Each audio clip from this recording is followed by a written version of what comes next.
যে আপনি নামাজ পড়বেন জান্নাতে যাবেন, আছে? হজ করবেন জান্নাতে যাবেন, এরকম কি আছে?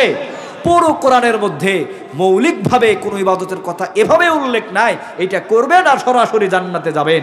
কিন্তু আল্লাহ তাআলা আজকের যে আয়াতটা আমরা তিলাওয়াত করেছি, আল্লাহ এখানে বললেন হাল আদুল্লুকুম আলা তিজারাতিন তুনজিকুম মিন আযাবিন আলীম, জাহান্নামের কঠিন আযাব থেকে বাঁচার জন্য আমি কি তোমাদেরকে রাস্তা দেখে দেব না? আপনি মাথায় টুপি দিবেন, জুব্বা পাঞ্জাবি লাগাবেন, 1.5 হাত দাড়ি লম্বা করবেন আর ইমানদার দাবি করবেন, তা হবে না। বরং 1.5 হাত দাড়িওয়ালা লোকেও এই দেশে দরবেশ বাবা নামে পরিচিত লোক ইমানদার না হয়ে কাফিরদের ডিলার ছিল কি ছিল না? পরিবেশটা পাল্টে গেল। এত বড় লম্বা দাড়ি, সাদা ধবধবা, দেখলে মনে হয় জান্নাত থেকে পালিয়ে এসেছেন অথবা কোনো ফেরেশতা হতে পারেন, এরকম মনে হয় নাই? বিশ্ব নবী সাল্লাল্লাহু আলাইহি সাল্লামের মাদানী জীবনে কয়েকজন সাহাবী একত্রিত হয়ে একটা জায়গায় বসেছেন, নিজেরা একে অপরের মধ্যে আলাপ আলোচনা শুরু করে দিয়েছেন। একজন আরেকজনকে জিজ্ঞেস করছেন, আমার ভাই আপনি জানেন কিনা জাহান্নাম থেকে বাঁচার জন্য স্পেশাল কোনো আমল বা ইবাদত আছে কিনা? একজন সাহাবী আরেকজন সাহাবীকে জিজ্ঞেস করছেন, ভাই আপনার কাছে কোনো তথ্য আছে কিনা এই ধরনের আমল করলে জাহান্নাম থেকে বাঁচা যাবে, এই ধরনের আমল করলে জান্নাতে যাওয়া যাবে, সরাসরি এরকম কোনো আমলের কোনো ঠিকানা আপনার কাছে জানা আছে কিনা? উনি বলে, না ভাই আমি তো এরকম কোনো কথা এখনো শুনি নাই। আরেকজনকে বলা হয়, আপনি জানেন কিনা? বলে, আমিও তো জানি না। আরেকজনকে বলা হলো, ভাই আপনি জানেন কিনা? আপনি তো রাসূলের কাছে একটু বেশি থাকেন, আপনি জানেন কিনা?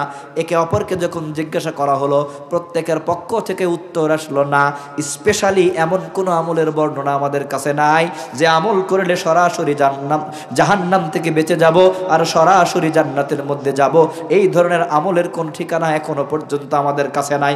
বিশ্বনবী এখনো আমাদেরকে জানান নাই। যদি জানাতো কোনো না কোনোভাবে আমাদের কাছে তথ্য পৌঁছাতে বলেন, ঠিক কিনা?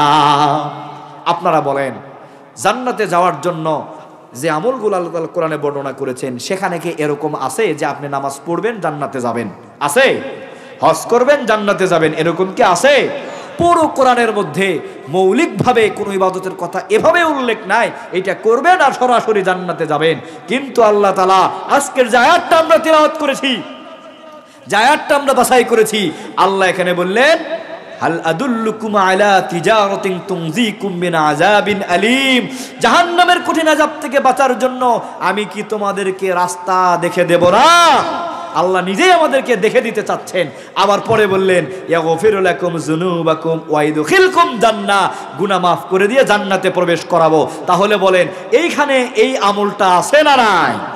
জাহান্নাম থেকেও বাঁচা যাবে, জান্নাতের মধ্যেও প্রবেশ করা যাবে। দুইটা বিষয় আল্লাহ তাআলা এই আয়াতগুলোর মধ্যে ইনক্লুড করেছেন। যে কথা বলছিলাম, বিশ্বনবীর সাহাবীরা একে অপরের মধ্যে বলা বলি করছেন, এরকম কোনো আমল আছে কিনা যেটা করলে জাহান্নাম থেকে বাঁচবো আর সরাসরি আল্লাহর জান্নাতের মধ্যে যেতে পারবো, কেউ জানেন কিনা? একে অপরে বলার পরে সবাই যখন বলল না আমরা জানি না, তারা সিদ্ধান্ত নিল চলো আমরা বিশ্বনবীর কাছে যাব, বিশ্বনবীর কাছে গিয়ে জিজ্ঞাসা করব, আল্লাহর নবী আল্লাহর পক্ষ থেকে এমন কোনো আমলের কথা এসেছে কিনা যে আমল করলে আমরা জাহান্নাম থেকে বাঁচবো আর জান্নাতের মধ্যে যেতে পারবো? এরকম স্পেশাল কোনো আমল যদি এসে থাকে আমাদেরকে জানান, যদি না আসে তাইলে আমাদের জন্য ব্যবস্থা করে দেন। জোরে বলেন আল্লাহু আকবার। বিশ্বনবীর সাহাবীরা এই আলোচনা যখন করছিলেন, দুইটা রিওয়ায়াত এখানে এসেছে। হয় আল্লাহ রাসূল সাল্লাল্লাহু আলাইহি ওয়াসাল্লাম একজন প্রতিনিধিকে পাঠিয়ে ওখান থেকে তাদেরকে রাসূল তাদের কাছে ডেকে নিয়েছেন। আরেকটি বর্ণনায় বলা হচ্ছে তারা যেখানে বসে আলাপ আলোচনা করছেন আল্লাহ রাসূল নিজেই সেখানে হেঁটে এসে উপস্থিত হয়েছেন। বলেন আল্লাহু আকবার। বিশ্বনবী হয় উপস্থিত হয়েছেন অথবা ওই সাহাবীদেরকে ওখান থেকে ডেকে নিয়ে বিশ্বনবীর কাছে ডেকে নেওয়া হয়েছে।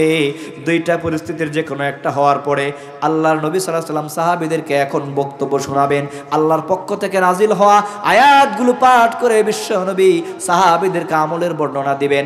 ইতিমধ্যে সাহাবীরা একজন আরেকজনকে বলা বলি করছে, ভাই আমরা যে আলোচনা করছিলাম ওটা একটু আল্লাহর নবীকে বলেন। উনি বলছেন, না আমি ছোট মানুষ, আমি বলবো না, বরং আপনি বয়োজ্যেষ্ঠ সাহাবী, আপনি বরং আল্লাহর নবীকে বলেন। উনি বলছেন, না তুমি ছোট হতে পারো, তোমার বয়স কম হতে পারে, কিন্তু বিশ্বনবী তোমাকে ভালোবাসেন, সুতরাং তুমি নিজেই উপস্থাপন করো জাহান্নাম থেকে বাঁচার জন্য, জান্নাতে যাওয়ার জন্য আমাদের কি আমল দরকার বিশ্বনবীকে বলো। এখন আপনারা বলেন অন্তরে যেই কথা হয় সেই কথা জানে কে? অন্তরে যেই কথা হয় সেই কথা জানে কে? বিশ্ব নবী সাল্লাল্লাহু আলাইহি ওয়াসাল্লাম সাথে সাথে আল্লাহ রাব্বুল আলামিনের পক্ষ থেকে নাযিল হওয়া আয়াত শুনিয়ে দিলেন। বিশ্ব নবী বলে উঠলেন, ইয়া আইয়ুহাল্লাযীনা আমানু হাল আদুল্লুকুম আলা তিজারাতিন তুনজিকুম মিন আযাবিন আলীম। জোরে বলেন আল্লাহু আকবার। আল্লাহর নবী সাল্লাল্লাহু আলাইহি ওয়াসাল্লাম সাথে সাথে শুনিয়ে দিলেন, হে ঈমানদাররা শোনো, বিশ্বাসী আর মুমিনরা শোনো, আমি আল্লাহর পক্ষ থেকে ঘোষণা হচ্ছে, আমি কি তোমাদেরকে এমন ব্যবসার কথা জানাবো না? আমি কি তোমাদেরকে এমন একটি রাস্তা বলে দেব না? আমি কি তোমাদেরকে এমন একটি পদ্ধতি আর তরিকা আর সুন্নাত তোমাদেরকে জানাবো না, যেটা অনুসরণ করলে কঠিন জাহান্নাম থেকে বেঁচে যাবে আর জান্নাতের মধ্যে প্রবেশ করতে পারবে? জোরে বলেন আল্লাহু আকবার। জাহান্নাম থেকে বাঁচার জন্য, জান্নাতে যাওয়ার জন্য দুইটা ফর্মুলা দিলেন। জোরে বলেন কয়টা? সবাই বলেন কয়টা? এক নম্বর আল্লাহ তাআলা বললেন, তুমিনুনা বিল্লাহি ওয়া রাসূলিহি, ঈমান আনো আল্লাহ এবং রাসূলের প্রতি। আর দুই নম্বরে বললেন, ওয়া তুজাহিদুনা ফি সাবিলিল্লাহি বিআমওয়ালিকুম ওয়া আনফুসিকুম, তোমরা কি করবে? ওই ঈমানের উপরে অটল থেকে আল্লাহর রাস্তায় লড়াই করবে, সংগ্রাম করবে, জিহাদ করবে, জান লাগলে জান দিবে, সম্পদ লাগলে সম্পদ দিবে। জোরে বলেন রাস্তা হলো কয়টা? আরো জোরে বলেন কয়টা? এক নম্বরে জাহান্নাম থেকে বাঁচার জন্য, জান্নাতে যাওয়ার জন্য আল্লাহ তাআলা দুইটা কর্মসূচি দিলেন। এক নম্বর কর্মসূচি হচ্ছে আল্লাহ এবং রাসূলের প্রতি ঈমান আনতে হবে। আর দুই নম্বর কর্মসূচি হচ্ছে ওই ঈমানের উপরে অটল থেকে আল্লাহর জমিনে আল্লাহর দ্বীনকে কায়েম করার জন্য লড়াই সংগ্রাম করে, জিহাদ করে ইসলামকে প্রতিষ্ঠিত করার জন্য চেষ্টা করতে হবে। সম্পদ লাগলে সম্পদ দিয়ে, আর জীবন লাগলে জীবন দিয়ে। বলেন আল্লাহু আকবার। এখন আমার কথা হলো, আল্লাহর নবীর সামনে যখন আয়াত অবতীর্ণ হলো, নবীর সামনে যারা বসেছিলেন তাদের নাম কি? সাহাবী। তাদের নাম কি? তাহলে আল্লাহ যখন আয়াত অবতীর্ণ করলেন, নবীর সামনে যারা বসে থাকলো তাদেরকে বলা হচ্ছে সাহাবী। এখন আপনারা বলেন, সাহাবীরা ঈমানদার নাকি কাফের? জোরে বলেন, কাফের না ঈমানদার? তাহলে আল্লাহর নবী যখন কোরআনের আয়াত তিলাওয়াত করলেন, আল্লাহ তাআলা যখন অবতীর্ণ করলেন, সামনে যারা বসে আছে তারা হচ্ছে আল্লাহর নবীর সাহাবী। এই যুগ পৃথিবীর সবচাইতে মজবুত ঈমানের অধিকারী যারা আল্লাহর নবীর সাহাবী, তারা বলেন ঠিক কিনা? তারা আল্লাহর নবীর সামনে বসে আছে সাহাবীরা যারা ঈমানদার। এরপরে আল্লাহ রাব্বুল আলামিন যখন বললেন দুইটা কর্মসূচি পালন করো, জাহান্নাম থেকে বাঁচবে, জান্নাতে যাবে। এই কর্মসূচির এক নম্বরের কথা হচ্ছে তুমিনুনা বিল্লাহি ওয়া রাসূলিহি, ঈমান আনো আল্লাহ এবং রাসূলের প্রতি। তাহলে অপশন তৈরি হলো কয়টা? সামনে বসে আছে সাহাবীরা ঈমানদার, আবার আল্লাহ বললেন কাজ তোমাদের জন্য, তোমরা ঈমান আনো। কয়টা হলো? দুইটা। এরপরে আয়াতের শুরুতে কি বললেন? ইয়া আইয়ুহাল্লাযীনা আমানু, হে ঈমানদারগণ, বিশ্বাসীগণ। তাহলে ডাকলেন কাদেরকে? কথা বলেন না কেন? আল্লাহ ডাকলেন কাদেরকে? তিনটা অপশন। ইয়া আইয়ুহাল্লাযীনা আমানু, আল্লাহ ডাকলেন হে ঈমানদাররা, বিশ্বাসীরা। আল্লাহ ঈমানদারদেরকে ডাকলেন। এরপরে আল্লাহ তাআলা বললেন, আল্লাহ যখন আয়াত অবতীর্ণ করলেন, সামনে যারা বসে আছে তারা আল্লাহর নবীর সাহাবী। সুতরাং নিঃসন্দেহে যুগের সবচাইতে, পৃথিবীর সবচাইতে বড় ঈমানদার তারা। তাহলে আল্লাহ ডাকলেন ঈমানদারদেরকে, বসে আছে ঈমানদাররা। এরপরে কাজ দিলেন দুইটা। তার প্রথম কাজ হচ্ছে তুমিনুনা বিল্লাহি ওয়া রাসূলিহি, বললেন আবার ঈমান আনো আল্লাহ এবং রাসূলের প্রতি। তাহলে অপশন কয়টা হলো? তিনটা। ঈমানদারদেরকে ডাকলেন, ঈমানদাররাই বসেছিল, আবার বললেন ঈমান আনো। তার মানে এখানে একটু ভেজাল আছে না নাই? ভেজাল নাই? একটু পেঁয়াজ, আমরা যেটা আমাদের এলাকার ভাষায় বলি, একটু পেঁয়াজ আছে না নাই? আছে। ঈমানদারদেরকেই ডাকলেন, ঈমানদাররাই বসে আছে, আবার বললেন ঈমানদার হও, ঈমান আনো। এর মানে হচ্ছে এরকম, আমরা যেই ঈমানের ঘোষণা দেই, ওই ঈমান আইনেছি এ কথা বললেই হবে না। ঈমান আনলে সেই ঈমানের জন্য পরীক্ষা আছে না নাই? আপনি ঈমানদার সত্য না মিথ্যা, এটা আল্লাহকে যাচাই করবে না? আল্লাহ রাব্বুল আলামিন এর জন্য ঈমানদারদেরকে ডাকলেন। এরপরে ঈমানদার সামনে বসেছিল, আর আল্লাহ তাআলা আবার বললেন তোমরা পুনরায় ঈমান আনো আল্লাহ এবং রাসূলের প্রতি। এর কারণ হলো আপনি আমি যে ঈমানের দাবি করি, এই ঈমানটা আসল না নকল, এটা আল্লাহ তাআলা পরীক্ষা করে দেখতে চান। জোরে বলেন ঠিক কিনা? আল্লাহ রাব্বুল আলামিন বলেন, আহাসিবান নাসু আন ইউতরাকু আন ইয়াকুলু আমান্না ওয়া হুম লা ইফতানুন। বলেন আল্লাহু আকবার। মানুষেরা কি এরকম মনে করে নিয়েছে, তাদের হিসাবটা কি এরকম, তাদের চিন্তা কি এরকম, আমরা ঈমান এনেছি এ কথা বলবো আর আল্লাহ রাব্বুল আলামিন আমাদেরকে জান্নাত দিয়ে দিবেন। ঘটনা কি আসলে এরকম? ঘটনা কি এরকম? আহাসিবান নাস আইয়ুতরাকু আইয়াকুলু আমান্না ওয়া হুম লা ইফতানুন। মানুষের হিসাব, মানুষের চিন্তা, মানুষের ধারণা কি এরকম? ওরা বলবে আমরা ঈমান এনেছি আর আমি আল্লাহ ওদেরকে জান্নাত দিয়ে দিব, মাফ করে দিব, ঈমানদার হিসেবে মেনে নিব। আসলে ঘটনা এরকম নয়। ঘটনা কি এরকম? আল্লাহ তাআলা বললেন وَلَقَدْ فَتَنَّا الَّذِينَ مِنْ قَبْلِهِمْ فَلَيَعْلَمَنَّ اللَّهُ الَّذِينَ صَدَقُوا وَلَيَعْلَمَنَّ الْكَاذِبِينَ। আমি আল্লাহ রাব্বুল আলামিন পূর্ববর্তী সকলকে পরীক্ষা করে দেখেছি, যারা ঈমানের ঘোষণা দিল এই ঈমানদাররা তাদের দাবিতে সত্যবাদী ঈমানদার নাকি মিথ্যাবাদী ঈমানদার। আল্লাহ বললেন আমি পরীক্ষা করে দেখতে চাই যারা ঈমানের দাবি করছে এই লোকগুলো সত্যবাদী ঈমানদার নাকি মিথ্যাবাদী ঈমানদার। ঘোষণা কার? আল্লাহ। এটা পরীক্ষা করার দরকার আছে না নাই? আছে। এই জন্যই পরীক্ষা করে দেখতে হবে। আপনি মাথায় টুপি দিবেন, জুব্বা পাঞ্জাবি লাগাবেন, 1.5 হাত দাড়ি লম্বা করবেন আর ঈমানদার দাবি করবেন, তা হবে না। বরং 1.5 হাত দাড়িওয়ালা লোকেও এই দেশে দরবেশ বাবা নামে পরিচিত লোক ঈমানদার না হয়ে কাফিরদের ডিলার ছিল কি ছিল না? পরিবেশটা পাল্টে গেল।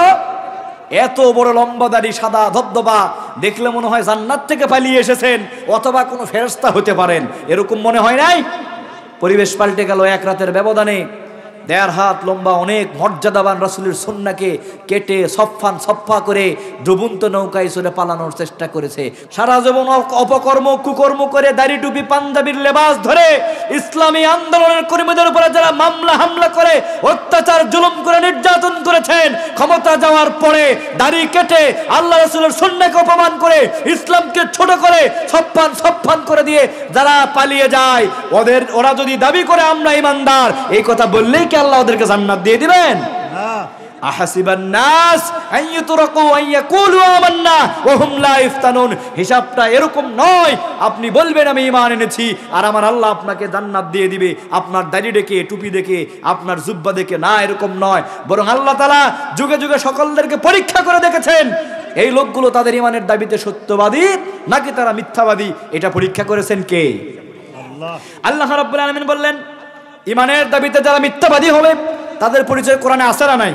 আছে। সূরাতুল বাকারা 8 নম্বর আয়াত আল্লাহ তাআলা বললেন ওয়া মিনান নাসি মাইয়াকুলু আমান্না বিল্লাহি ওয়া বিল ইয়াউমিল আখির ওয়া মা হুম বিমুমিনিন। বলেন আল্লাহু আকবার। আল্লাহ তাআলা বললেন মানুষের মধ্যে এমন কিছু মানুষ আছে যারা এসে বলবে আমরা আল্লাহর উপরে ঈমান এনেছি, আখিরাতের উপরে ঈমান এনেছি। হে নবী আপনি জেনে রাখেন কোশ্চেন কালেও এরা ঈমানদার নয়। ঘোষণা কার? আল্লাহ। কিছু মানুষ আছে ওমিনান নাস মাইয়াকুলু আমান্না বিল্লাহি ওয়া বিল ইয়াউমিল আখির ওয়া মা হুম বিমুমিনিন। নবী এরা এসে বলবে আমরা ঈমান এনেছি আল্লাহর উপরে, ঈমান এনেছি আখিরাতের উপরে, কিন্তু এরা আল্লাহর জমিন আল্লাহর দ্বীনকে কায়েম করার চেষ্টা করবে না, এরা কোরআনের আইনকে মানবে না, এরা ইসলামকে প্রতিষ্ঠিত করার চেষ্টা করবে না। যারা আল্লাহর জমিন আল্লাহর দ্বীনকে কায়েম করতে চায় ইকামতের দিনের ওই কর্মীদের নামে ওরা মামলা দিবে, ওরা হামলা করবে, ওরা অত্যাচার করবে, জুলুম করবে, ওরা তালিকা তৈরি করে দিবে। এই যে অপকর্ম আর কুকর্ম করবে, আবার এসে আপনাকে বলবে আমরা ঈমান এনেছি। এ কথা বললেই কাজ হবে? ওয়া মা হুম বিমুমিনিন। কোশ্চিন কালেও এরা ঈমানদার হতে পারবে না। ঘোষণা কার? আল্লাহ। ঈমানদার যদি হতে চান আল্লাহর ঘোষণা লড়াই করে সংগ্রাম করে সম্পদ লাগলে সম্পদ দিয়ে, জীবন লাগলে জীবন দিয়ে আল্লাহর জমিন আল্লাহর দ্বীনকে প্রতিষ্ঠিত করতে হবে। জোরে বলেন ঠিক কিনা? কিন্তু যারা আল্লাহর আইনের বাস্তবায়ন করবে না, আল্লাহর জমিনটা কোরআন দিয়ে পরিচালিত হোক, এটা যারা চাইবে না, এরপরে আবার দাড়ি টুপি পাঞ্জাবি আর নামাজ রোজা করার মাধ্যমে ঈমানদার দাবি করবে, আল্লাহ বললেন না অতগুলো লালি আদাসের না, ওরা আল্লাহর আইন কায়েম করবে না, কিন্তু নামাজ পড়ে আর দাড়ি টুপি রাখেই বলবে ঈমানদার। এইটা হওয়ার চান্স আমি আল্লাহর কাছে নাই। জোরে বলেন ঠিক কিনা? ঠিক। এই জন্য মিথ্যাবাদী ঈমানদারদের পরিচয় জানতে হবে।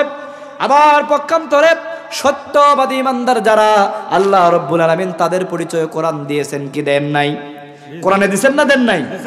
আল্লাহ রাব্বুল আলামিন সূরাতুল হুজুরাত 15 নম্বর আয়াতে বলেছেন ইন্নামাল মুমিনুনা আল্লাযীনা আমানু বিল্লাহি ওয়া রাসূলিহি সুম্মা লাম ইয়ারতাবু ওয়া জাহাদু বিআমওয়ালিহিম ওয়া আনফুসিহিম ফি সাবিলিল্লাহ উলাইকা হুমুস সাদিকুন। জোরে বলেন আল্লাহু আকবার, আর জোরে বলেন আল্লাহু আকবার। আল্লাহ রাব্বুল আলামিন বললেন, খাঁটি ইমানদার, নির্ভেজাল ইমানদার, একেবারে বিশ্বস্ত মুমিন তারা যারা কি করবে, ইন্নামাল মুমিনুনা আল্লাযীনা আমানু বিল্লাহি ওয়া রাসূলিহি, আল্লাহ এবং রাসূলের প্রতি ঈমান আনবে, সুম্মা লাম ইয়ারতাবু, এবং এই ঈমানের উপরে আর কোনো সন্দেহ পোষণ করবে না। বুঝতে পেরেছেন? আল্লাহ এবং রাসূলের প্রতি ঈমান আনবে, আনার পরে আর সন্দেহ পোষণ করবে, আল্লাহর উপরে ঈমান আনবে, আবার চিন্তা করবে আমার রিজিকের দায়িত্ব চেয়ারম্যানের, আল্লাহর উপরে ঈমান আনবে, আবার চিন্তা করবে আমার ক্ষমতায় যারা আছে, শক্তি যাদের আছে, অর্থ যাদের আছে, ওদের সাথে না থাকলে মনে হয় বিপদ থেকে বাঁচা যাবে না, এই যে দুমুখী নীতি অবলম্বন করবে, আবার ঈমানদারও দাবি করবে। এটা কি হতে পারে? আল্লাহ তাআলা এজন্যই বললেন, ইন্নামাল মুমিনুনা আল্লাযীনা আমানু বিল্লাহি ওয়া রাসূলিহি সুম্মা লাম ইয়ারতাবু। আল্লাহর পক্ষ থেকে ঘোষণা হচ্ছে, সঠিক ঈমানদার তারা, নির্ভেজাল ঈমানদার তারা, একেবারে খাঁটি মুমিন তারা, যারা আল্লাহর রাস্তায় ঈমান আনার পরে, আল্লাহ এবং রাসূলের প্রতি ঈমান আনার পরে ওই ঈমানের উপরে আর কোনো সন্দেহ পোষণ করবে না। জোরে বলেন ঠিক কিনা? শুধু তাই না, আল্লাহ তাআলা বললেন, ওই ঈমানের উপরে অটল থাকার পরে ওরা কি করবে, ওয়াজাহাদু বিআমওয়ালিহিম ওয়া আনফুসিহিম ফি সাবিলিল্লাহ। আল্লাহ এবং রাসূলের প্রতি ঈমান আনার পরে কোনো সন্দেহ না করে ওইটার উপরে অটল থেকে ওরা লড়াই করবে, ওরা সংগ্রাম করবে, ওরা জিহাদ করবে, আল্লাহর জমিনে আল্লাহর দ্বীনকে প্রতিষ্ঠিত করার জন্য। সম্পদ লাগলে, অর্থ লাগলে অর্থ দিবে, আর যদি জীবনটা প্রয়োজন হয় আল্লাহর রাস্তায় ওরা জীবন দেওয়ার জন্য প্রস্তুত থাকবে। আমার ঘোষণা, উলাইকা হুমুস সাদিকুন, ওই সকল ঈমানদাররা হচ্ছে সত্যবাদী ঈমানদার। জোরে বলেন আল্লাহু আকবার। আল্লাহু আকবার। তার আপনি যদি ঈমানের দাবিতে সত্যবাদী হতে চান, তাহলে আপনার করণীয় কি? আল্লাহর জমিনে আল্লাহর দ্বীন কায়েম করার জন্য লড়াই করতে হবে, সংগ্রাম করতে হবে। ঈমান আনার পরে আর কোনো সন্দেহ রাখা যাবে না। সম্পদ লাগলে সম্পদ, আর জীবন লাগলে জীবন দিয়ে ইসলামকে কায়েম করার জন্য প্রচেষ্টা চালাতে হবে। বলেন ঠিক কিনা? এইটা হচ্ছে সত্যবাদী ঈমানদারদের বৈশিষ্ট্য। এখন আল্লাহ তাআলা বললেন, আহাসিবান নাসু আন ইউতরাকু আন ইয়াকুলু আমান্না ওয়া হুম লা ইফতানুন। এই মানুষেরা শোনো, হিসাবটা এরকম নয়, তোমাদের ধারণাটা এরকম নয় যে তোমরা ঈমান আনবা, কথা বলবা আর আমি আল্লাহ জান্নাত দেব না, বরং আমি তোমাদেরকে পরীক্ষা করে দেখব। এই পরীক্ষা ছাড়া আমি তোমাদেরকে ঈমানদার হিসাবে মেনে নেব না, জাহান্নাম থেকেও বাঁচাবো না, জান্নাতে প্রবেশের সুযোগও দেব না। বলেন ঠিক কিনা? ঈমান আনলে পরীক্ষা আছে না নাই? আছে। সবাই বলেন, ঈমান আনলে পরীক্ষা আছে না নাই? আছে। কমপক্ষে 5টা বিষয় দিয়ে আল্লাহ তাআলা পরীক্ষা করবেন। জোরে বলেন কয়টা? আল্লাহ রাব্বুল আলামিন সূরাতুল বাকারা 155 নম্বর আয়াতে বলেছেন, ওয়ালা নাবলুওয়ান্নাকুম বিশাইইম মিনাল খাউফি ওয়াল জু'i ওয়া নাকসিম মিনাল আমওয়ালি ওয়াল আনফুসি ওয়াস সামারাত ওয়া বাশশিরিস সাবিরিন। জোরে বলেন আল্লাহু আকবার। চিৎকার দিয়ে বলেন আল্লাহু আকবার। আল্লাহ তাআলা বললেন, ঈমানদার যারা দাবি করবে, ঈমানের উপরে যারা অটল থাকবে, আল্লাহর জমিনে আল্লাহর দ্বীনকে কায়েম করার জন্য যারা লড়াই করবে, সংগ্রাম করবে, আমি ওই সকল বান্দাদেরকে কমপক্ষে 5টা বিষয় দিয়ে পরীক্ষা করব। জোরে বলেন কয়টা? 5টা। আল্লাহর ঘোষণা, খাঁটি ঈমানদার হতে গেলে, পরীক্ষায় পাস করতে গেলে, উত্তীর্ণ হয়ে জাহান্নাম থেকে বেঁচে জান্নাতে প্রবেশ করতে হলে আপনাকে 5টা বিষয় দিয়ে পরীক্ষা দিতে হবে। রাজি আছেন পরীক্ষা দিতে? কোন 5টা বিষয়? আল্লাহ তাআলা বললেন, আমি সর্বপ্রথম পরীক্ষা করব ভয় দিয়ে। কি দিয়ে? ভয় দিয়ে। ভয়ের পরীক্ষা আছে না নাই? এরপর আল্লাহ তাআলা বললেন, প্রাণ ও সম্পদের ক্ষতির মাধ্যমে পরীক্ষা করব, উপার্জন ও আমদানি হ্রাস করে তোমাদের পরীক্ষা করব, আর কি করব, আমি তোমাদের জীবনটা হ্রাস করার মাধ্যমে পরীক্ষা করতে পারি। ঘোষণা কার? আল্লাহ। 1 নম্বরে হচ্ছে ভয় দিয়ে পরীক্ষা, 2 নম্বরে হচ্ছে আপনার সম্পদের ক্ষতি দিয়ে, ক্ষুধা দিয়ে পরীক্ষা, 3 নম্বরে হচ্ছে আপনার সম্পদের ক্ষতি দিয়ে পরীক্ষা, 4 নম্বরে হচ্ছে আপনার জীবনের ক্ষতি দিয়ে পরীক্ষা, আর 5 নম্বর পরীক্ষা হচ্ছে যেটা আপনি প্রতিনিয়ত উপার্জন করেন, ব্যবসা বাণিজ্য বা চাকরি, এইটার ক্ষতি করার মাধ্যমে পরীক্ষা। এই সকল পরীক্ষা আছে না নাই? আছে। গত 15 বছর ধরে, 17 বছর ধরে ইমানদারদের জন্য ভয়ের পরীক্ষা ছিল কি ছিল না? তাফসীর মাহফিলে বসেছি, কোরআন থেকে কথা বলবো, প্রতিনিয়ত মনে হয় কোন কথা কার বিরুদ্ধে যায়, আর কে এখান থেকে ফোন করে ওসিকে ডেকে নিয়ে আসে, থানায় পাঠিয়ে মামলা দিয়ে জেলখানায় পাঠায়। এই ধরনের ভয় ছিল কি ছিল না? মসজিদের মেহরাব ইমাম সাহেব খুতবা দিবেন, তার কণ্ঠকে চেপে ধরা হতো, বলা হতো যেইটা লিখে দিয়েছি এইটা পাঠ করে অমুকের বাবার নামে খুতবা দাও, কোরআন সুন্নাহ থেকে সঠিক খুতবা দিতে পারে না। এই ধরনের ভয় ছিল কি ছিল না? ছিল। আল্লাহ তাআলা বললেন তোমাদেরকে পরীক্ষা করব 5টা বিষয়ে। 1 নম্বরের পরীক্ষা হচ্ছে তোমাদেরকে ভয় দিয়ে পরীক্ষা করব।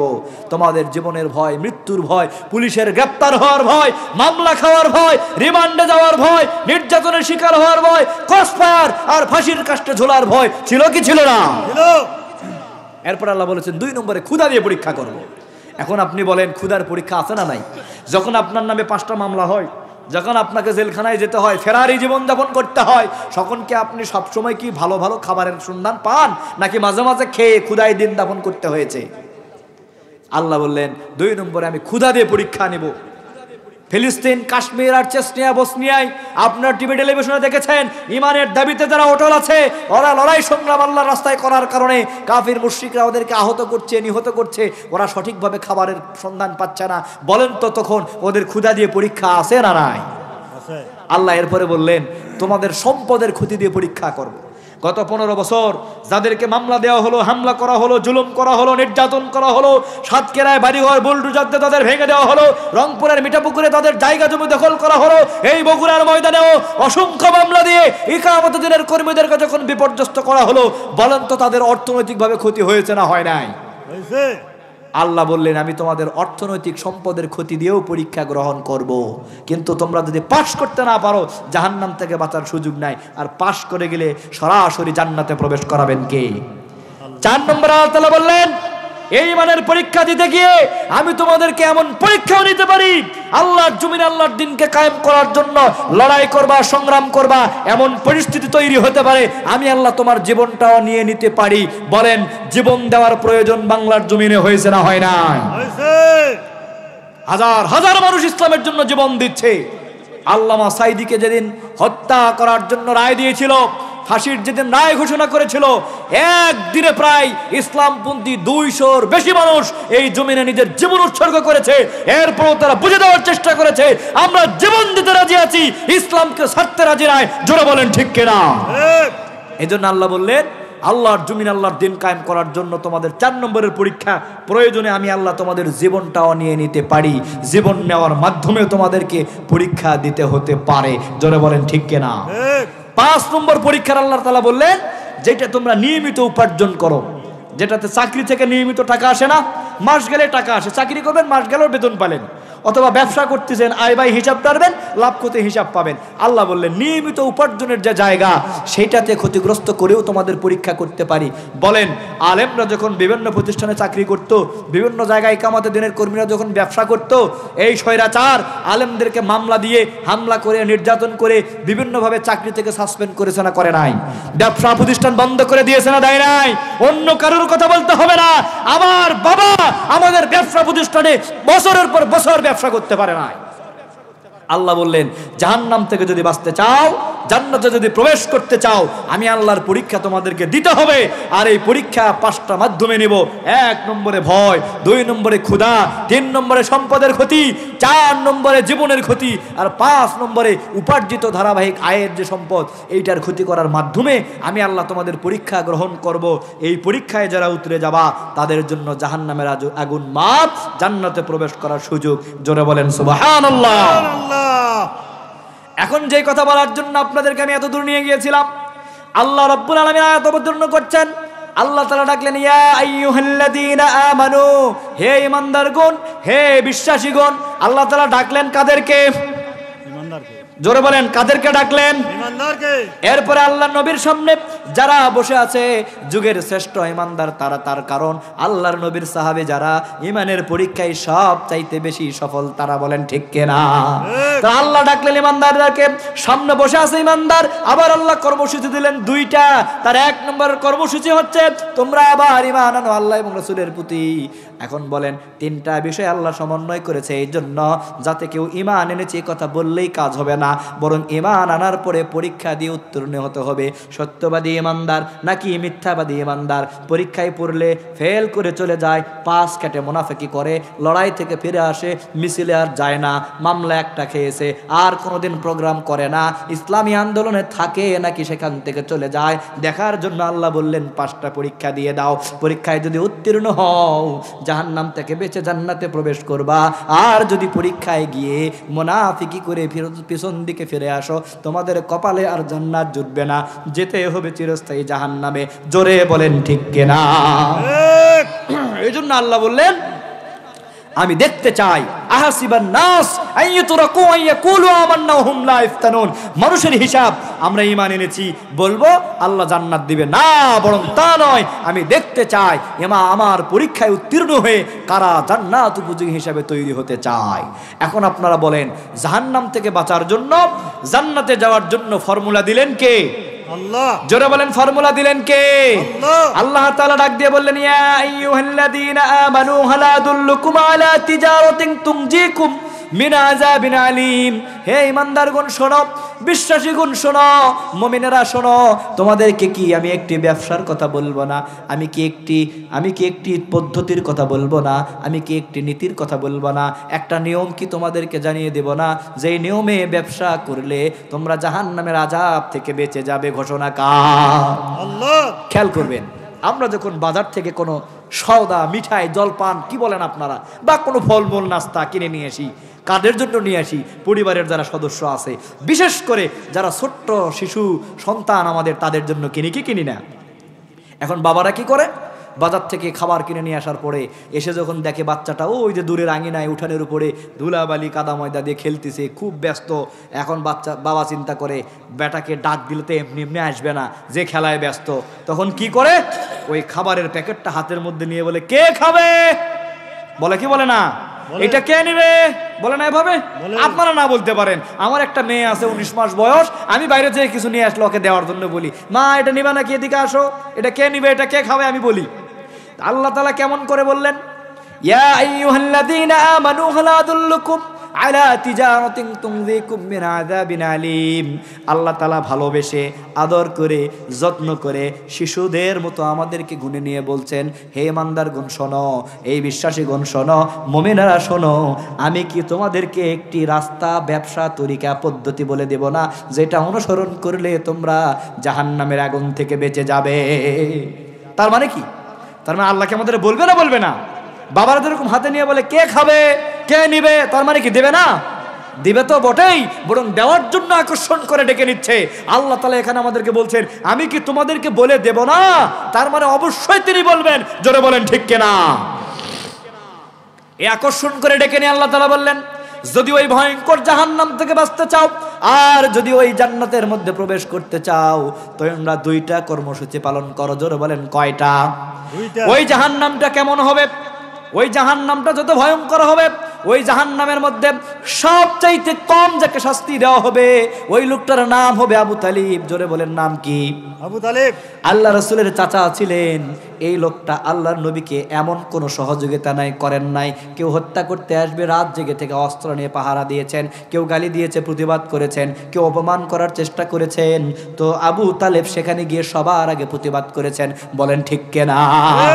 এরপরেও বিশ্বনবী যে কালেমার প্রচার করেছেন, আল্লাহ রাব্বুল আলামিন যে কোরআনুল কারীমটা দিয়েছেন, আল্লাহ রাব্বুল আলামিনের প্রতি ঈমান, বিশ্বনবীর প্রতি ঈমান, আর কোরআনের কথাগুলো না মেনে নেওয়ার কারণে যতই বিশ্বনবীর খেদমত করুক, উপকার করুক, আর সাহায্য করুক, এরপরেও আল্লাহ রাব্বুল আলামিন আবু তালেবের ঠিকানা দিয়ে দিবেন জাহান্নাম। জোরে বলেন নাউজুবিল্লাহ।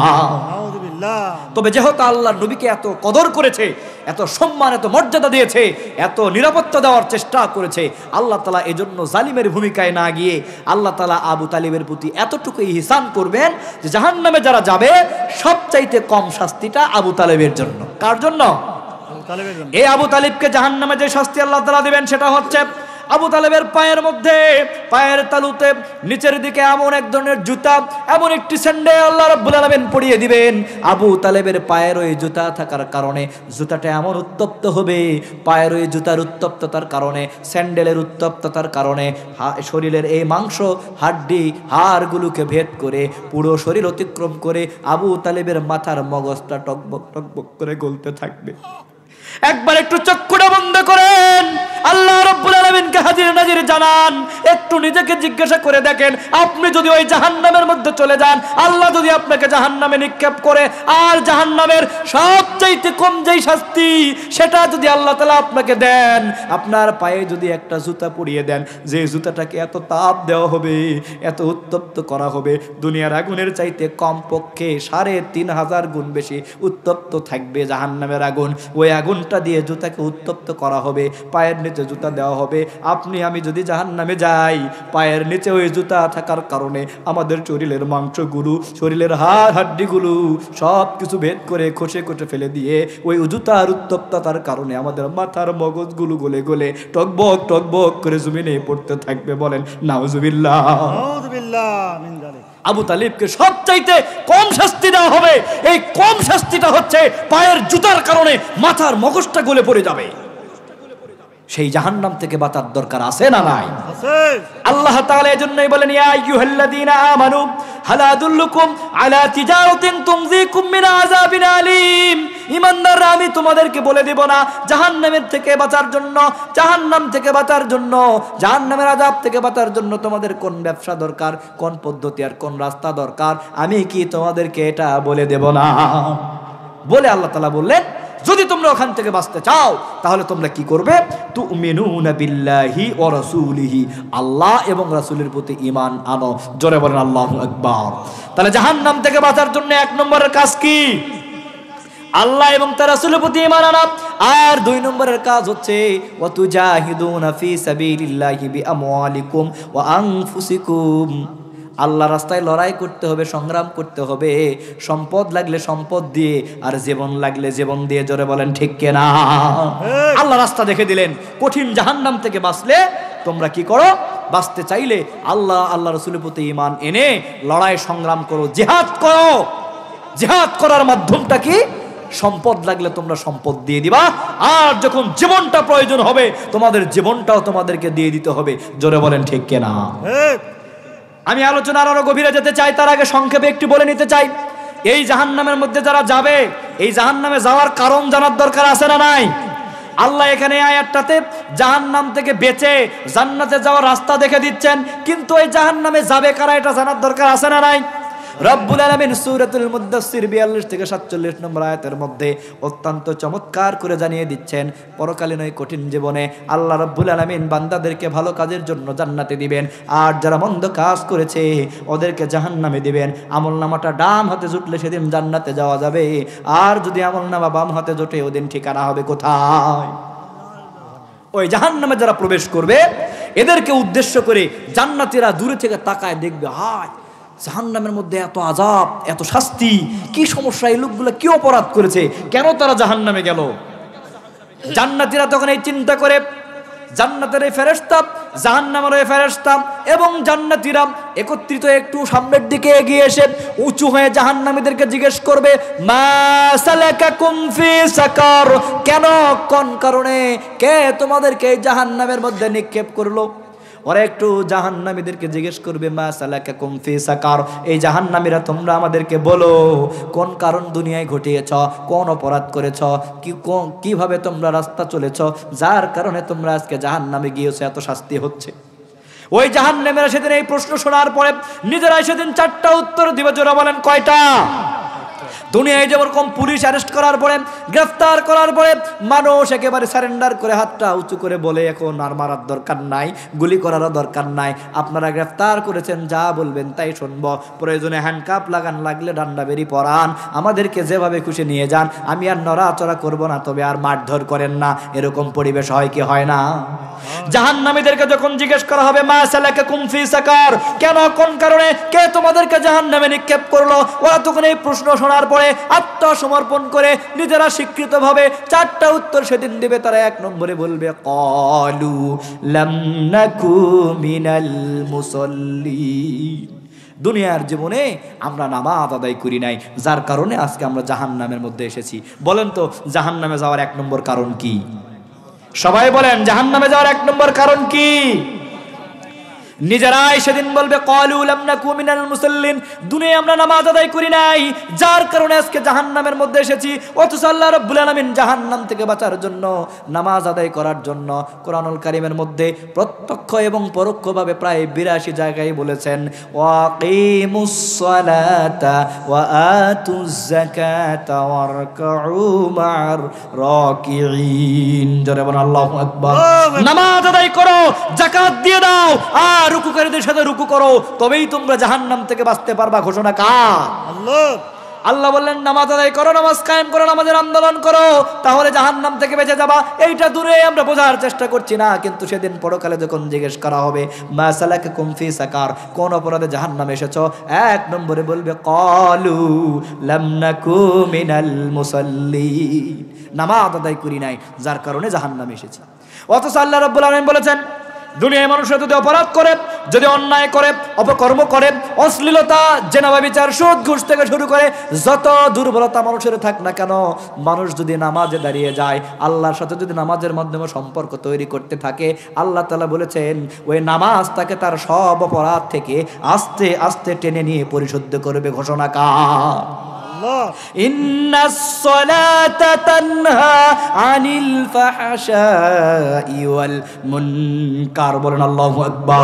আল্লাহ তাআলা বললেন নামাজ আদায় করো বান্দা, ওই নামাজ তোমাকে দুনিয়ার অশ্লীল বেহাপনা যত কাজ আছে, মন্দ কাজ, যত কুকর্ম আছে, যত অপরাধ আছে, সব কিছু থেকে তোমাকে আস্তে আস্তে পরিত্রাণ করে এই নামাজ তোমাকে একদিন পরিশুদ্ধ মুমিন বানিয়ে দিবে। ঘোষণা কার? শুধু তাই নয়, আল্লাহ তাআলা বললেন তোমরা যদি বিপদে পড়ে যাও, তোমরা যদি বালা মুসিবতে পড়ে যাও, সাহায্য যদি আমি আল্লাহর লাগে, নামাজে দাঁড়িয়ে যাও। ঘোষণা কার? আল্লাহ তাআলা বললেন ইয়া আইয়ুহাল্লাযীনা আমানুস্তাঈনু বিস-সাবরি ওয়াস-সালাহ ইন্নাল্লাহা মা'আস সাবিরিন। বলেন আল্লাহু আকবার।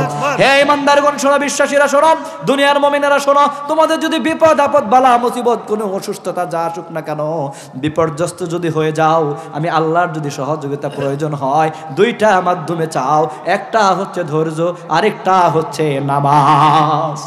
তাহলে আল্লাহর কাছে সাহায্য চাইলে কিসের মাধ্যমে চাইতে হবে? নামাজের মাধ্যমে সাহায্য চাইতে হবে। অথচ আমরা নামাজ আদায় করি না। এই নামাজ না আদায় করার কারণে সেদিন জাহান্নামে নিক্ষিপ্ত হতে হবে। আর জাহান্নামে নিক্ষিপ্ত হওয়ার পরে সারেন্ডার করে, আত্মসমর্পণ করে নিজেরাই জাহান্নামীরা বলবে নামাজ আদায় করি নাই, ক্বালু লাম নাকু মিনাল মুসাল্লিন, যার কারণে আজকে আমরা জাহান্নামের মধ্যে এসেছি। জোরে বলেন নাউযুবিল্লাহ। নাউযুবিল্লাহ। বরং আমরা নামাজ তো আদায় করি নাই, কি করেছিলাম? যারা দুনিয়ায় নামাজ আদায় করেছিল, দাড়ি টুপি, মসজিদ মাদ্রাসার সাথে যাদের সম্পর্ক ছিল, আলেম ওলামা যারা ছিল, ইকামতের দিনের কর্মী যারা ছিল, নামাজটাকে যারা রাষ্ট্রীয়ভাবে কায়েম করার চেষ্টা করেছিল, আমরা ঘুরে ফিরে ওদেরকে মামলা দিয়েছি, হামলা করেছি, তালিকা করেছি, ওদের নামে ক্রস ফায়ারের নির্দেশনা দিয়েছি, ওদেরকে রিমান্ডে নিয়েছি, ওদেরকে জেলখানায় পাঠিয়েছি, এমনকি ওদেরকে ফাঁসির কাস্টে ঝুলানোর ব্যবস্থা করেছি। এই ধরনের কর্মসূচি ছিল কি ছিল না? আল্লাহ বললেন নামাজ না পড়ার জন্য আজকে জাহান্নামে। আর ওরা কি বলছে? নামাজ তো পড়েই নাই, যার কারণে জাহান্নামে এসেছি। বরং যারা নামাজ পড়তো, যারা নামাজ আদায় করত, নামাজকে যারা রাষ্ট্রীয়ভাবে কায়েম করার চেষ্টা করেছে, ইকামতের দিনের এই কর্মীদের নামে মামলা, হামলা, জেল জরিমানার ব্যবস্থা করেছিলাম। যারা বলেন ঠিক কিনা? কিন্তু সেদিন কি হবে? লাম নাকু মিনাল মুসাল্লিন, নামাজ আদায় করি নাই, যার কারণে জাহান্নামে এসেছি। 2 নম্বরে তারা বলবে ওয়ালাম নাকু নুতঈমুল মিসকিন, জাহান্নামে যাওয়ার 2 নম্বর কারণ আল্লাহ তাআলার কোরআনুল কারীম থেকে ঘোষণা বলে শোনাচ্ছি আপনাদেরকে। সেদিন জাহান্নামীরা নিজেরাই বলবে ওয়ালাম নাকু নুতঈমুল মিসকিন, আর আমরা কি করেছিলাম? অসহায় অভুক্ত যারা ছিল ওদের খাবারের ব্যবস্থা করি নাই, যার কারণে জাহান্নামে এসেছি। আমাদের নিকটাত্মীয়, আমাদের প্রতিবেশী যারা ছিল, এদের মধ্যে যারা অভুক্ত, অসহায়, যারা টাকার অভাবে চিকিৎসা করতে পারতো না, যারা দুর্বল ছিল, আমাদের চাকরি ছিল, ব্যবসা ছিল, সামর্থ্য ছিল, জমি জমা ছিল, অর্থ সম্পদ ছিল, এরপরেও আমরা ওদের ওই অসহায়দের পাশে দাঁড়াইনি, ওদের খাবারের ব্যবস্থা করিনি, যার কারণে আজকে জাহান্নামে এসেছি। কারা বলবে? ওয়ালাম নাকু নুতিমুল মিসকিন। জাহান্নামীরা 2 নম্বরে বলবে অসহায় অভুক্তদের খাবারের ব্যবস্থা না করার কারণে আজকে আমরা জাহান্নামে এসেছি, বলে নাউজুবিল্লাহ। 3 নম্বরে তারা বলবে ওয়া কুন্না নাখুদু মাল খায়দিন। আর আমাদের 3 নম্বর অপরাধ ছিল জাহান্নামে আসার। আমরা কি করতাম? দুনিয়ায় যারা ইসলামের বিরোধিতা করত, দুনিয়ায় যারা সত্যের বিরোধিতা করত, দুনিয়ায় যারা কোরআনের বিরোধিতা করত, আলেম ওলামার নবী রাস্তার বিরোধিতা যারা করত, ওদের সাথে মিলিত হয়ে অপবাদ রটিয়ে রটিয়ে কোনো না কোনোভাবে আমরা তাদেরকে সহযোগিতা করেছি। খেয়াল করেছেন? নিজেরাই ইসলামের বিরোধিতা করেছি তা কিন্তু নয়। অর্থাৎ নিজেরা যদি কোরআনের বিরোধিতা করি বাঁচার কোনো অপশন আছে? সরাসরি জাহান্নাম, বলেন ঠিক কিনা? বরং এখানে বলতেছে 3 নম্বর পয়েন্ট ওয়া কুন্না নাখুদু মাল খায়দিন। ওই কোরআনের বিরোধিতা যারা করেছে, ইসলামের বিরোধিতা যারা করেছে, আল্লাহর নবী আর নবীর ওয়ারিস আলেমদের বিরোধিতা যারা করেছে, ইকামতে দিনের কর্মীদের বিরোধিতা যারা করেছিল, কোনো না কোনোভাবে আমরা তাদেরকে সহযোগিতা করেছি, অপবাদ দিয়েছি, মামলা তৈরি করার জন্য সাহায্য করেছি, দিনের ভোট রাতে কায়েম করার জন্য সহযোগিতা করেছি, 500 টাকা ইমান বিক্রি দিয়ে ইমানদারদেরকে ভোট না দিয়ে জেনা ব্যভিচার অশ্লীলতা যারা করে তাদেরকে ভোট দিয়েছি। এই অপকর্ম যারা করেছে, ইসলামের বিরুদ্ধে যারা চলেছে, কোনো না কোনোভাবে ওদেরকে সহযোগিতা করেছি, যার কারণে আজকে জাহান্নামে এসেছি। এই কথাটা কারা বলবে? জাহান্নামীরা নিজেরাই সেদিন বলবে ওয়া কুন্না নাকুদু মাল খায়দিন। জাহান্নামে আসার আমাদের 3 নম্বর কারণ, আমরা যারা ইসলামের বিরোধিতা করেছে তাদেরকে সহযোগিতা করেছি। করা যাবে? ইসলামের যারা বিরোধিতা করে তাদেরকে সহযোগিতা করা যাবে? আপনার কোনো কথা, আপনার কোনো কাজ, আপনার কোনো আচরণ, আপনার কোনো লেখনী, আপনার কোনো বুদ্ধি, আপনার কোনো অর্থ, আপনার যে কোনো কার্যক্রম যদি ইসলামের বিরুদ্ধে চলে যায়, সেদিন জান্নাতে যাওয়ার কোনো সুযোগ থাকবে না। জোরে বলেন ঠিক কিনা? জাহান্নামে যারা যাবে ওরা 4 নম্বর কারণ বলবে ওয়া কুন্না নুকাজ্জিবু বিয়াউমিদ্দিন। আর আমাদের জাহান্নামে আসার 4 নম্বর কারণ হচ্ছে আমরা বিচারের দিনটাকেই মিথ্যা মনে করেছিলাম। মৃত্যু আমাদের হবে, পরকালীন জীবনে প্রবেশ করতে হবে, ভালো আমলের জন্য জান্নাত, মন্দ আমলের জন্য জাহান্নাম, এটা আমরা বিশ্বাসই করি নাই। আমরা মনে করেছি দুনিয়াটা অনেক বড়, খাও দাও ফুর্তি করো। এই ধরনের লোক আছে না নাই? ওয়া কুন্না নুকাজ্জিবু বিয়াউমিদ্দিন। বিচারের দিনকে মিথ্যা মনে করেছিলাম। তাকব্বরি, মাতব্বরি আর অহংকার দেখিয়ে আমরা দুনিয়ায় আচরণ করেছি। আমাদের মৃত্যুর পরে আল্লাহর সামনে দাঁড়াতে হবে, এটা আমরা মানিই নাই। ফলশ্রুতিতে কি হয়েছে? হাত্তা আতানাল ইয়াকিন। হায় হায়, আজ এসে আমরা ধরা খেয়েছি। কি বলবে? আমার সাথে একবার বলেন, জাহান্নামীরা কি বলবে? হাত্তা আতানাল ইয়াকিন। হায় হায়, আজ আমরা ধরা খেয়েছি। এটা বলেন না সবাই? হায় হায় বলেন, সবাই বলেন হায় হায়। আমরা হায় আফসোস বলি না? বিপদে পড়লে বলি না? জাহান্নামীরা সেদিন বলবে হাত্তা আতানাল ইয়াকিন। হায় হায়, আজ এসে আমরা ধরা খেয়ে গিয়েছি। কিন্তু সেদিন আর বাঁচার কোনো উপায় আছে? সেদিন কোনো বাঁচার উপায় থাকবে? কিন্তু দুনিয়ায় এখন বাঁচার উপায় আছে না নাই? দুনিয়ায় কেউ বিপদে পড়ুক, বালা মুসিবত অসুস্থতা যে ধরনের বিপদে পড়ুক না কেন, বাঁচার উপায় আছে না নাই? এই তো কয়েকদিন আগে উৎকৃষ্ট উদাহরণ হবে। কয়েকদিন আগেই 5ই আগস্ট দেশের নিরীহ ছাত্র জনতা যখন ঢাকার সবগুলো রাজপথ বন্ধ করে দিল, আবাবিল পাখির মতো যখন মানুষগুলো ছুটে আসলো স্বৈরাচারকে হটানোর জন্য, স্বৈরাচারের পালানোর সব রাস্তা যখন বন্ধ হয়ে গেল, বললো যে আমাকে একটা জাতির সামনে ভাষণ দিবার দেন, কৌ সুযোগ শেষ হয়ে গেছে। এরপরে বললো যে আমাকে একটা আব্বার কবর জিয়ারত করবার দেন, যে আব্বার ভাঙ্গা ক্যাসেট বাজিয়ে এতদিন চললাম, একটু না কবরটা জিয়ারত করি, সালাম দিয়ে আসি। কৌ সুযোগ বন্ধ হয়ে গেছে।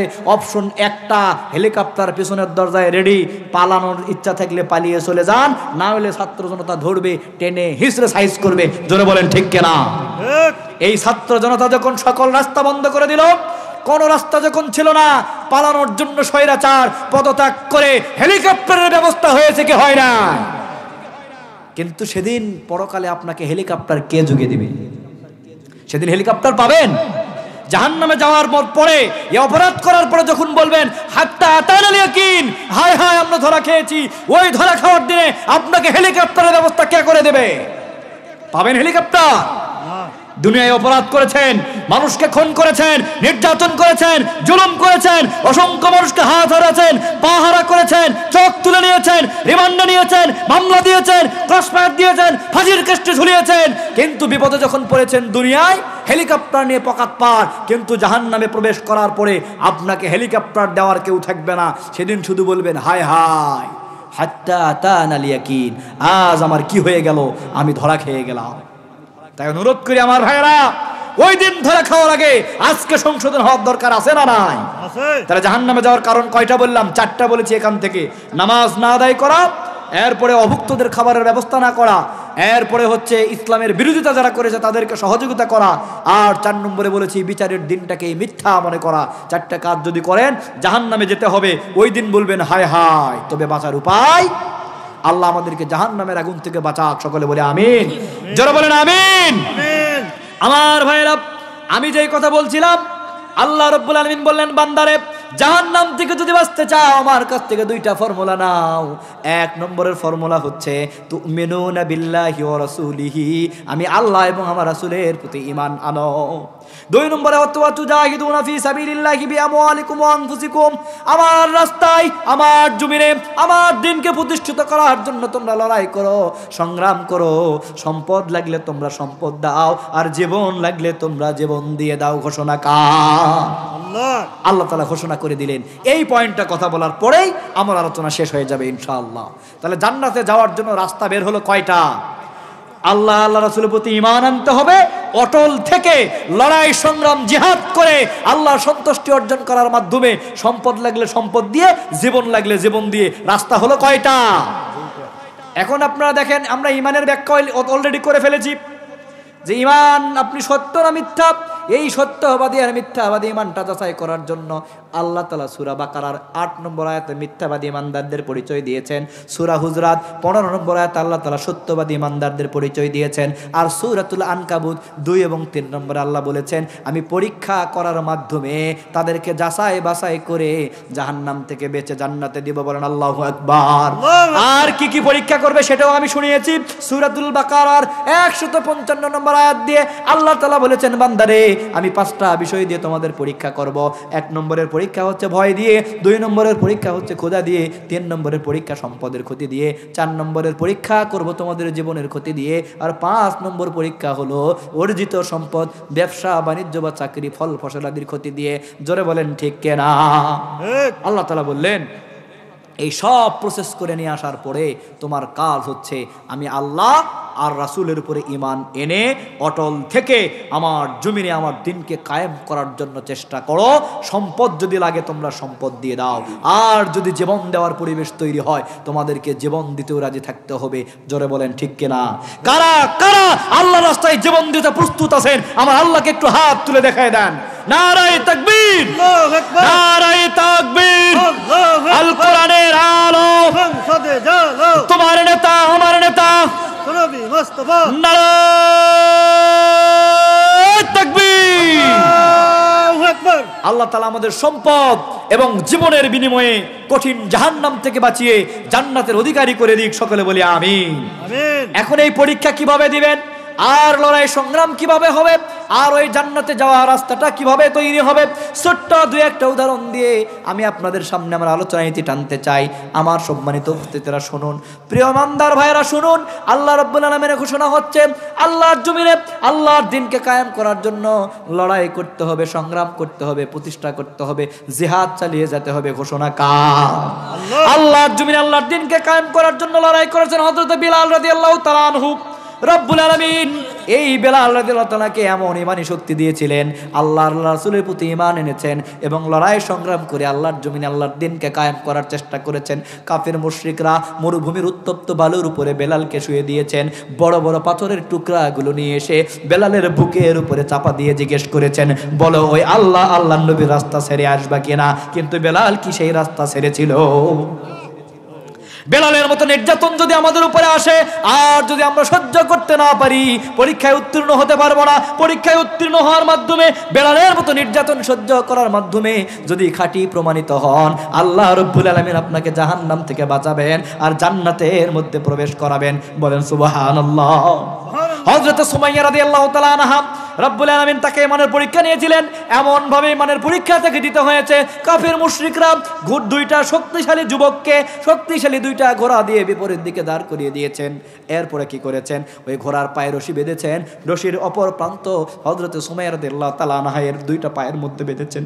যুবকদেরকে চাবুক দেওয়ার মাধ্যমে ঘোড়াগুলিকে শক্ত করে আঘাত করে বিপরীত দিকে ঘোড়াগুলো পরিচালনা করেছেন। দুইটা ঘোড়া দুই দিকে চিৎকার করে করে দৌড় দিয়েছে।